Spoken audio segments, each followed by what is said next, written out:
હાલો, મારી યુટ્યુબ ચેનલમાં આપ સૌનું સ્વાગત છે। જય ગુરુદેવ, જય બાબા સ્વામી। આજે આપણે બનાવવાના છીએ ફરાળી ભજીયા। આ એક વાટકો સાંબો લીધો છે, એને આપણે મિક્સરમાં પીસી લેવાનો છે। હવે આપણે આ મિક્સરની અંદર સાંબો નાખી દઈશું અને કોરો પીસી લેવાનો છે અને 4 થી 5-6 હાથ તીખા નાખીશું, કારણ કે પછી આટલામાં તો આપણે વાટવા એના કરતાં આમાં પીસી નાખીશું।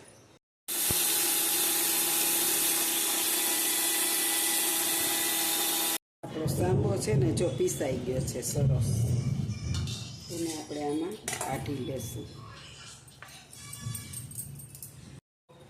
હવે આપણે આની અંદર 2 ચમચી દહીં નાખીશું અને બાકીનું પાણી નાખીશું અને આને આપણે થોડીક વાર રેસ્ટ આપી દઈશું પલાળી, એટલે આપણો સાંબો છે ને પલળીને ફૂલી જાય સરસ લોટ।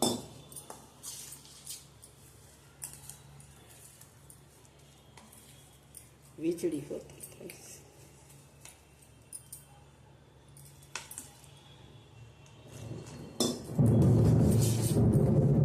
એ વરસાદ તો બહુ ગાજે સાહેબ,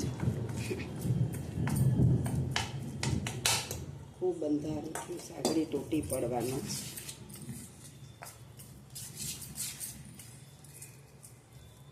હવે આપણે આને પલાળીને મૂકી દેશું, પછી જોશે ને તો ટીપું પાણી નાખીશું, નકર આપણે સાંબો પલાળી દીધો છે। હવે અડધી પોણી કલાક સુધી આપણે આને રેસ્ટ આપી દઈશું।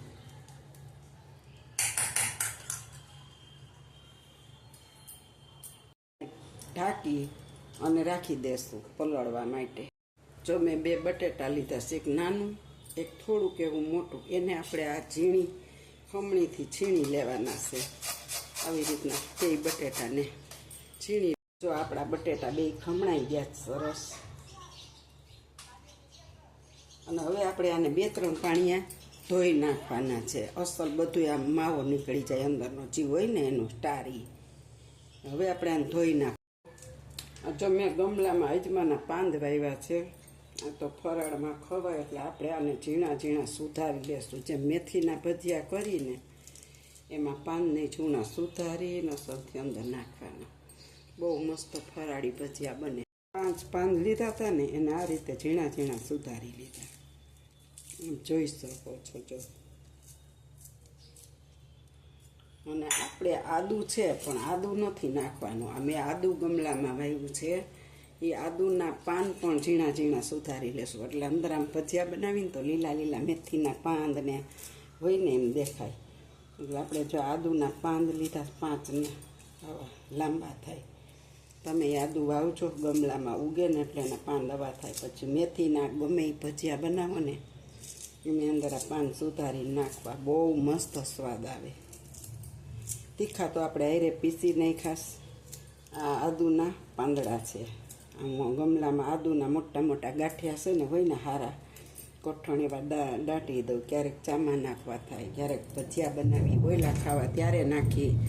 આજે આ ફરાળી ભજીયા છે એટલે આપણે આદુના પાન છે, આ ફોદીનાનું પાન છે, લીલા ધાણા ભાજી લીધી છે, એક મરચું સુધાર્યું છે। આપણે હવે સાંબો જોઈ લઈએ, સાંબો આપણો પલળી ગયો છે। હવે આપણે આની અંદર નાખશું બટેટા ધોઈ અને ગળણીમાં નિતારી અને સાફ કરી નાખશું।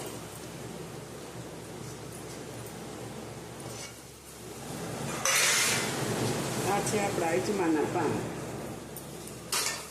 અને આ એક મોળું મરચું છે, બહુ તીખું ન કરું, તમે નાખવું હોય તો તમે તીખા મરચાં જેટલા જોઈએ એટલા નાખી શકો।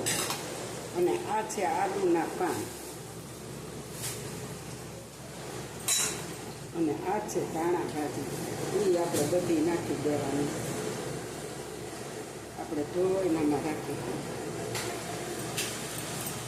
હવે આપણે આ બધું મિક્સ કરી દેવાનું છે।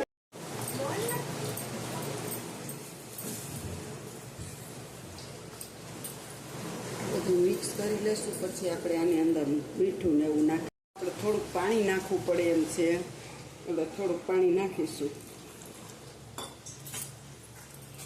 અને હવે આપણે આને હલાવી નાખીશું. હવે આપણે આમાં જરી કેવી ચટણી નાખીશું, બહુ નહીં, મરચું નાખ્યું છે ને એટલે 5 ચમચી જેટલું. મીઠું નાખીશું.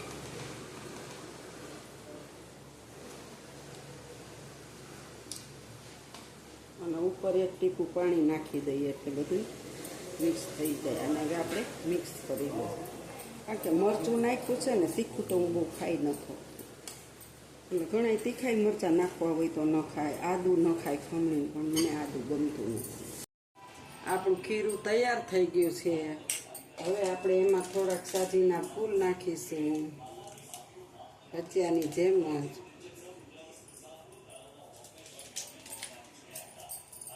અને હવે માથે નાખીશું લીંબુ.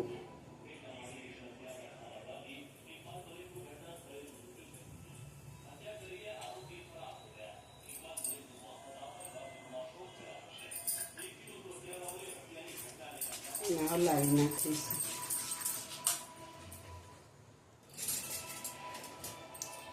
બે ચમચી નાખીશું આપણે તાવડામાંથી ગરમ તેલ.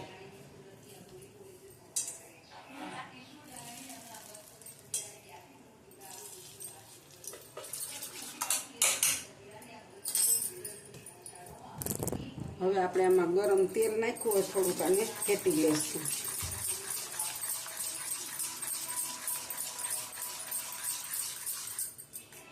હવે આપણે આના ભજીયા પાડીશું.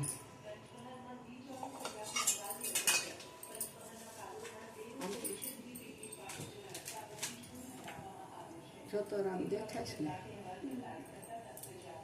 આવી ગયું છે.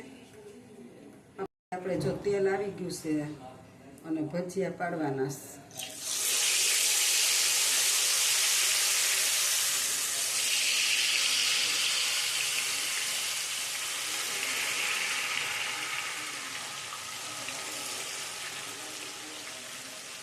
જો આપણા ભજીયા તળાઈ ગયા છે.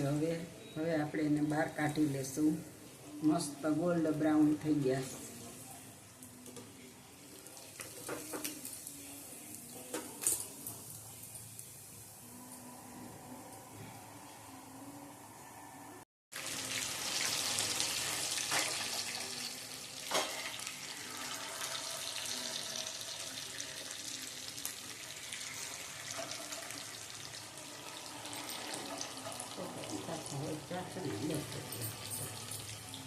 હાલો, આપણા ભજીયા જો તૈયાર થઈ ગયા છે. તો આપણા ભજીયા તૈયાર થઈ ગયા છે. ડીશ અને સોસ છે અને દહીં છે.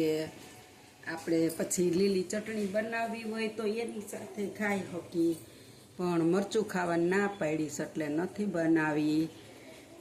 જો અસ્તર મસ્ત કડકડિયા એકદમ ભજીયા આમ કુરકુરે થઈ ગયા છે. અને તમે જોઈ શકો છો ફરાળી ભજીયા બહુ સરસ બન્યા છે. તમને મારી આ ફરાળી ભજીયાની રેસીપી સારી લાગે તો લાઈક કરજો, શેર કરજો. આવજો. જય બાબા સ્વામી, જય ગુરુદેવ. અને તમે પણ બનાવજો.